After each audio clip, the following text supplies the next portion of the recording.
this is the important point, is that the Prevention of Organised Crime and Combating Corrupt Activities Act makes it a criminal offence to know about an act of fraud or corruption and not to report it to the authorities.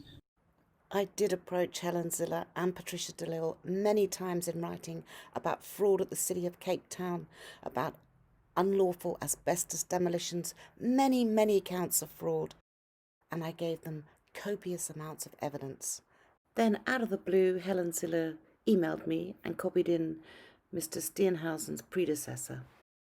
And Mr. Steenhuysen, I did press criminal charges. I did report the City of Cape Town, corruption and fraud. And I did this on the last day of my hearing. I left early, in fact, to go to the Camps Bay police station. 5 months before my judgment. 5 months, Mr. Steenhuysen. You can't say this is sour grapes. I didn't know how to prove it. I didn't know. That's why I wrote to Helen Ziller and your colleagues. I was desperate. I didn't know what to do. I wanted help. And then Helen Ziller wrote this to me on the 23rd of May, 2016. Dear Miss Phillips, your complaint re-alleged fraud refers. Please note this is not a party political matter and does not involve the Democratic Alliance. I have raised queries with the city and am satisfied from the information I have received that excellent individuals have investigated your complaints and responded to them, but you are still not satisfied. Can you feel the love? And Mr. Steenhuysen, it took me years of complaints to so many authorities who don't understand the city process. Anyway, cut a long story short, finally the police ombudsman intervened. That's another story which was exhausting in itself. And 4 years later, finally, dear Miss Phillips, I received your docket back on the 20th of August 2020 from the State Prosecutor of the SCCU Commercial Crime Court. Unfortunately, I left for Cape Town, for Gauteng, for investigation on the 23rd of August 2020 and was back at the office on the 31st of August 2020. If Helen Ziller had done her job, 4 years would have been saved. My house may have been saved. This wasted amounts of money might have been saved. But trust me, Mr. Steenhuysen, we have enough proof. We have enough evidence. And I cannot believe to this day your DA mayor and your DA deputy mayor, who controls the money, is still putting this through the courts. This criminality, this corruption, and this fraud. I sent them all the proof they needed over many years, but they did nothing.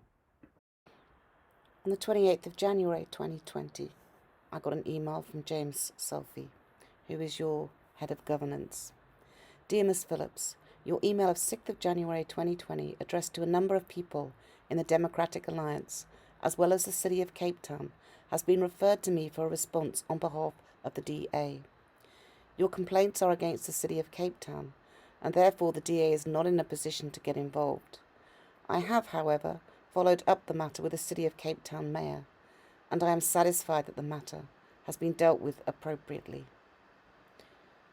Mr. Selfie refuses to tell me how it has been dealt with appropriately, so I'm going to have to ask him to take the stand to find out exactly how he was satisfied and why he was satisfied.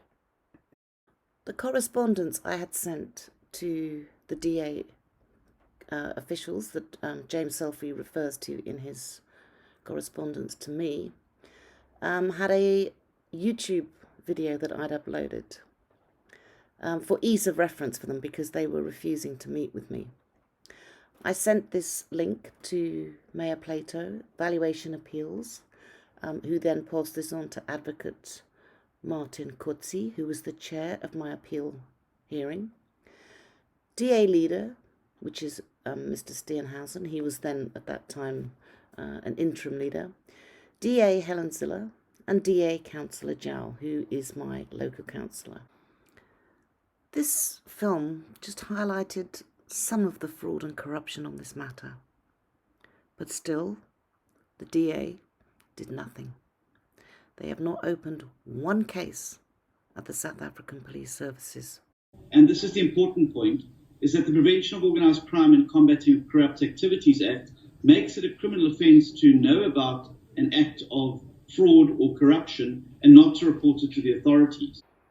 And I shall be asking Helen Ziller who the excellent individuals were that convinced her there was no fraud. How did she come to that conclusion?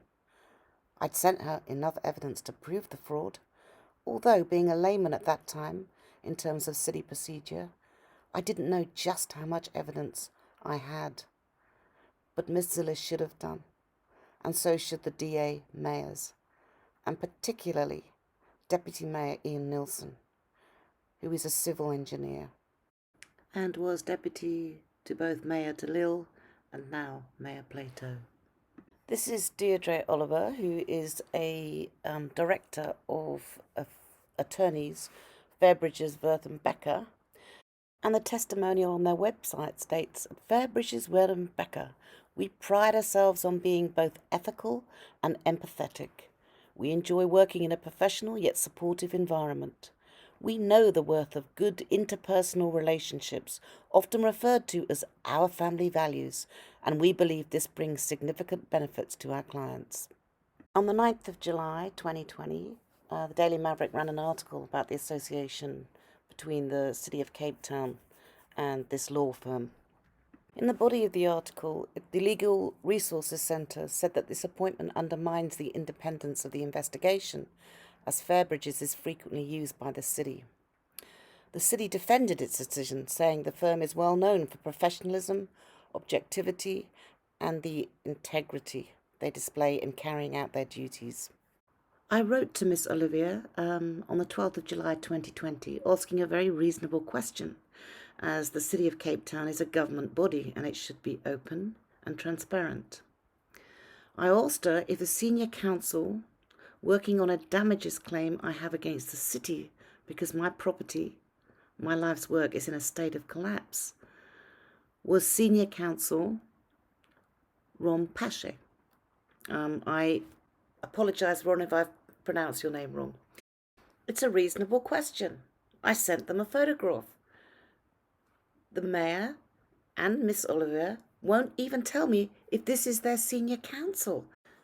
And I just want to know who he is. You know, I did some research on him and I found he's an ex-city official. And the city also have a junior counsel, Mark Gregg. Again, I sent this picture to Deirdre Oliver, but she refused to answer whether this was her junior. This is the only one we can find on record, and Mark specialises in commercial fraud, quantum of damages, and administrative law.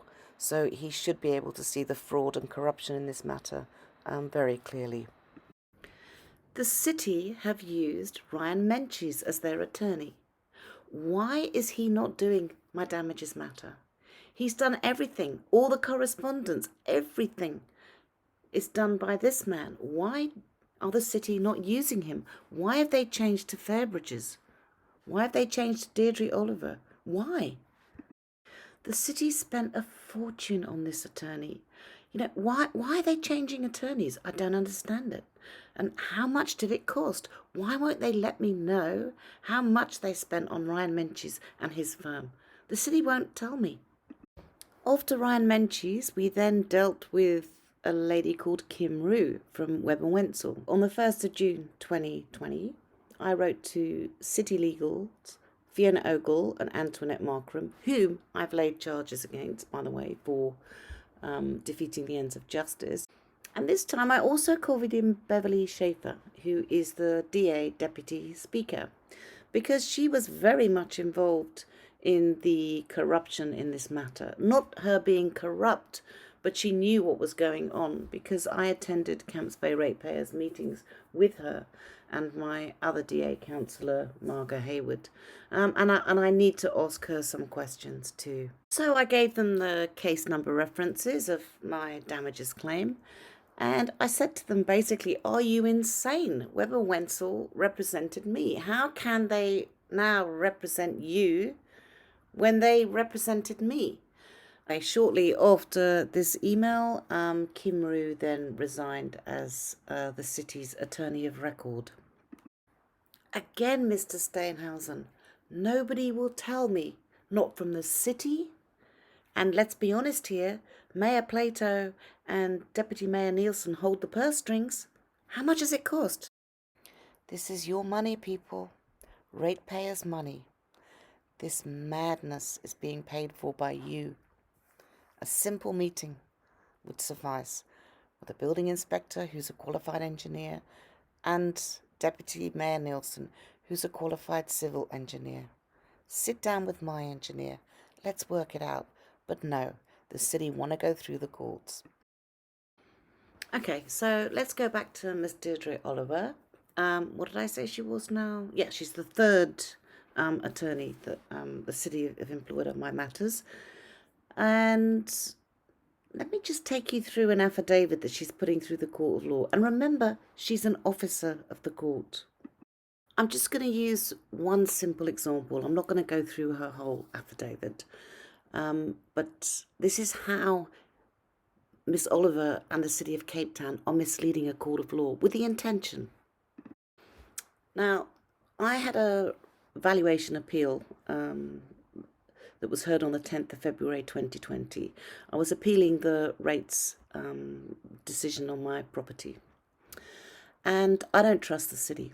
I've been through their files through PIA, and things either appear, disappear, they're forged, photocopied, the originals go missing.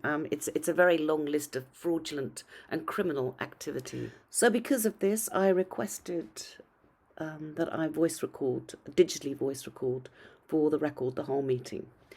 And I then got a reply back from the head communications and valuation disputes, where it was said, all our procedures are voice recorded and we are able to provide you with a copy of this should you require. So then I wrote back and said, you know what, I don't trust you. Forgive me, but I've had terrible problems. You know, the lying in court, the fact that things get edited. No, I insisted I record. So they acquiesced and said I could. Now refer to her bullet point 16 of her affidavit, which is extraordinary. Bearing in mind, the city voice record their own meetings. You just saw that in the email. It's true. I'm not making it up. She states, this Miss Phillips has singularly failed to do, and her reluctance to proffer a copy of the transcript of the proceedings at the hearing of the Valuation Appeal Board on the 10th of February 2020 is telling. I attached as Annexure A a transcript of the relevant parts of the hearing on 10th of February 2020, in which Mr. Whitaker gave evidence. The accompanying affidavit of Advocate Martin Coetzee, Chairperson of Valuation Appeal Board for the City of Cape Town, this is important, confirms that this is an accurate transcript. Deputy Mayor Nielsen, the valuation department is your department. You run the department. You're the one paying Miss Olivia, okay? So why didn't you just give her a copy? Why do I have to give her a transcript? The only reason I won't give the city my transcripts is because the city edit transcripts fraudulently. I've got proof of this. What is the problem? Why is she writing an affidavit like this? It's completely misrepresenting the situation. The extract from the recordings, which is the Annexure A she referred to in her affidavit, is taken from a YouTube video that I uploaded. I uploaded this YouTube video to actually help people who don't know what to expect when they go to an appeal process, and it's actually been very helpful. A lot of people have watched it, and a lot of people have written to me and thanked me because they didn't expect it to be so court-like. So she took the transcript from the video I'd uploaded in July, months after the VAB hearing. I don't know why she couldn't use her own recordings that the city have got, but anyway, I just think it's a technical legal maneuver, you know. I don't trust them. And at the moment, we haven't got to the stage where we produce evidence. Okay, what we're doing now is we're trying to put out fires because the city of Cape Town are trying to delay, and they want to get it thrown out on a technical issue. I mean, if you see their papers, it is just extraordinary. God knows how much this has cost. I've got no idea. I mean, it must have taken them forever. So she puts the time in the recording as 22:45. So this is in the film. And she says, Chair, just before we move on, you, bracket, talking to Varkle, and your client says that the property is in a state of disrepair. Now, I've written to the city already and I've told them. The chairperson was actually looking at and directing his conversation to Mr. Whitaker, my engineer. He wasn't talking to Varkle. Varkle was at the other end of the table. Richard Whitaker was to my left. Mr. Margolis, my valuer, was to my right. So this is absolutely total misrepresentation. So all I'm going to do is I'm going to play the recording, okay? And I'm just going to play this part of the recording that she's allegedly transcribing. Follow what she's written and listen to what they're saying. Now you tell me if that's not misrepresentation. This is not acceptable. This misleads a court and it prejudices my rights.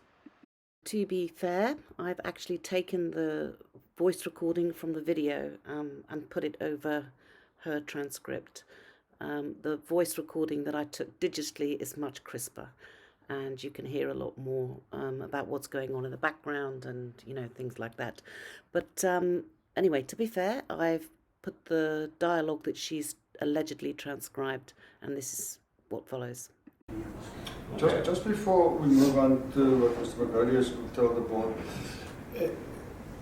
you and your client says that the property is in a state of disrepair, state of collapse. I understood the video, it was basically the area just next to where the basement were excavated. And I've also looked at, and I did look at the video previously, it's on YouTube, where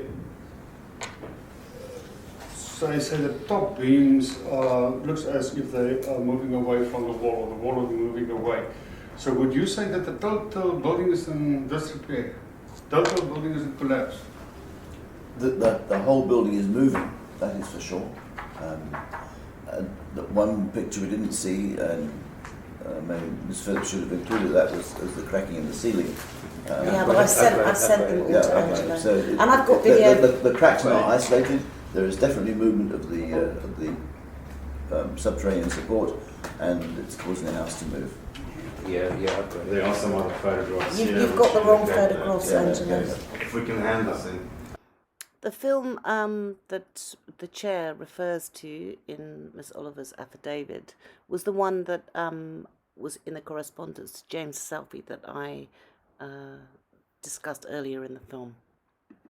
I wanted the chair to see the unlawful excavation, I wanted the chair to hear what the city was saying in court, and I wanted them to see some of the fraudulent evidence. I mean, there's a lot more evidence than in this movie, but at least you could see the departures were approved unlawfully and fraudulently.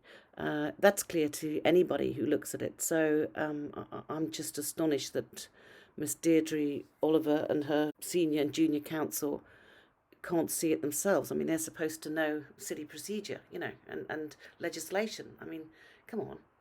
And I'm equally astonished that the VAB chair could sign such an affidavit of his own, concurring the transcript when it's clearly not correct.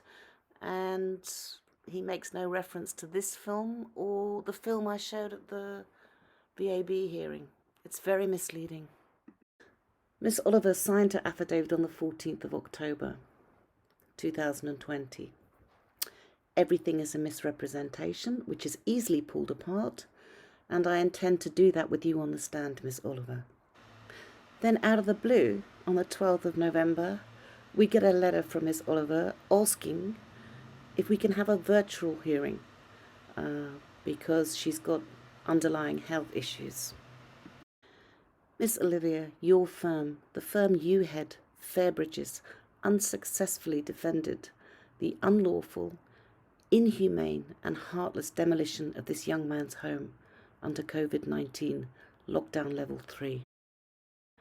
And you are asking me to have a virtual hearing where my rights will be prejudiced? I don't think so. Just like him, I want my day in court. Judgment was a victory for human rights. What the court did today was sent a very clear message. You cannot trample on people's rights and think you'll get away with it. We hope the City of Cape Town will look at the judgment, will read it, and will rethink the way they treat our poor people and poor communities. No, I'm very happy today. We received justice. I feel like for once the system didn't fail us.